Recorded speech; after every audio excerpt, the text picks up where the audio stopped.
Gaza पर Israel का भीषण हमला हुआ है। इजराइल ने इमारत को यहां पर बनाया निशाना।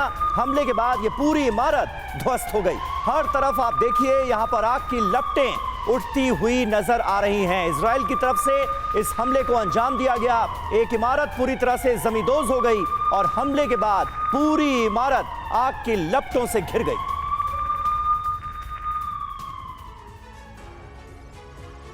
और एक और बड़ी खबर मिल रही है, वेस्ट बैंक में इजरायली सेना की रेड हुई है। जेनिन में हमास लड़ाकों पर एक्शन हुआ है। 2 हमास लड़ाकों के मारे जाने का दावा किया जा रहा है। 12 से ज्यादा लोग इस मामले में गिरफ्तार किए गए हैं।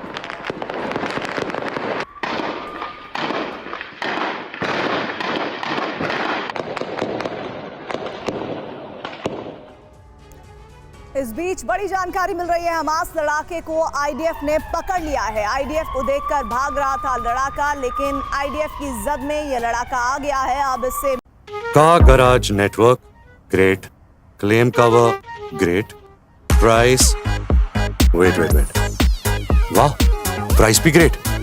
Tata AIG car insurance, trusted नाम, फैंटास्टिक नाम। मुमकिन है कि आगे की पूछताछ की जाएगी, कुछ जानकारियां, कुछ तथ्य जुटाने की कोशिश की जाएगी जिसके जरिए हमास के स्ट्रैटेजी को समझा जा सके। हालांकि ये बात अलग है कि ये लड़ाका क्या कुछ कितना जानता है हमास के बारे में, उसकी स्ट्रैटेजिक प्लानिंग के बारे में।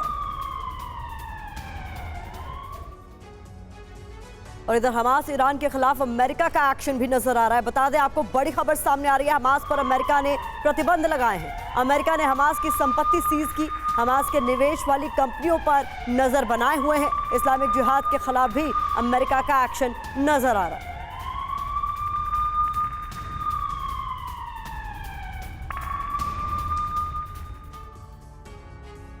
और इस बीच हमास के एक कैद में जो बंधक मौजूद हैं उन्हें लेकर एक बड़ी खबर आ रही है। गाजा युद्ध रुकने पर ही बंधकों की रिहाई मुमकिन होगी। रूस गए हमास प्रतिनिधि मंडल के सदस्य ने यह बयान दिया है। हमास के कब्जे में 200 से ज्यादा बंधक अब भी मौजूद हैं। इससे पहले ईरान के हवाले से यह खबर सामने आई थी कि हमास इस बात के लिए राजी हो गया है कि वो सभी बंधकों को तेहरान के हवाले कर देगा, यानी ईरान भेज देगा। लेकिन अब ये नई जानकारी सामने आ गई है। रूस गए हमास प्रतिनिधिमंडल के सदस्य ने यह दावा किया है कि जब तक गाजा युद्ध रुक नहीं जाता तब तक बंधकों की रिहाई मुमकिन नहीं है।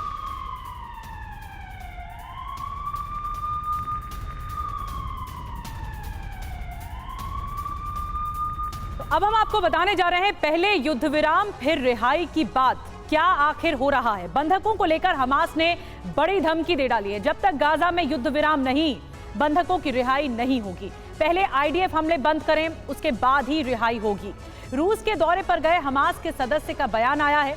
गाजा में हमास के कब्जे में 200 से ज्यादा लोग इस वक्त हैं। इजराइल समेत 12 देशों के नागरिक बंधक बनाए गए हैं। और इजरायली हमले में गाजा में 7028 लोगों के मारे जाने की भी खबर है। तो ये बड़ी जानकारी इस वक्त हम आपको दे रहे हैं जो बता रही है कि पहले युद्ध विराम फिर रिहाई की बात किस तरह से आगे बढ़ सकती है। और एक बार फिर से दत्ता साहब का रुख कर लेते हैं। दत्ता साहब, आप अभी बात कर रहे थे, जिस बात का जिक्र अभी मनीष ने भी किया कि शांति प्रिय देश की अगर हम बात करें तो इस वक्त शांति प्रिय देश अगर कोई है तो वो भारत है। लेकिन मौजूदा वक्त में इस इनिशिएट को आगे लेने के लिए कोई और देश आपको दिख रहा है जो हालात को बेहतर तरफ, सकारात्मक तरफ मोड़ सके?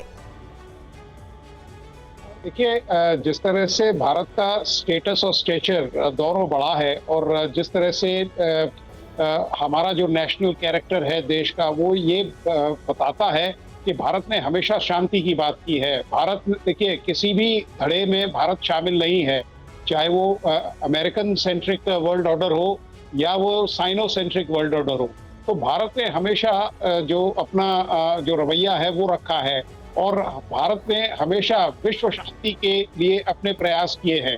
और आप देखिए, रूस और यूक्रेन वॉर में भी अगर कोई देश जो समझौता करा सकता था वो था इंडिया, लेकिन वो चाइना को मंजूर नहीं था और रशिया की चाइना की तरफ उसका झुकाव था या रुझान था। तो मेरा कहने का मतलब ये है कि भारत एक ऐसी शक्ति है जिस, आप देखिए 1971 वॉर देखिए, अगर भारत चाहता तो बांग्लादेश को अपने देश में मिला सकता था, लेकिन भारत ने 13 दिन में ईस्ट पाकिस्तान को यानी अलग कुल करके एक मिलाकर नए सर किसी से उम्मीद है तो वो भारत से है, और उम्मीद हम भी यही करते हैं कि युद्ध जल्द से जल्द रुक जाए।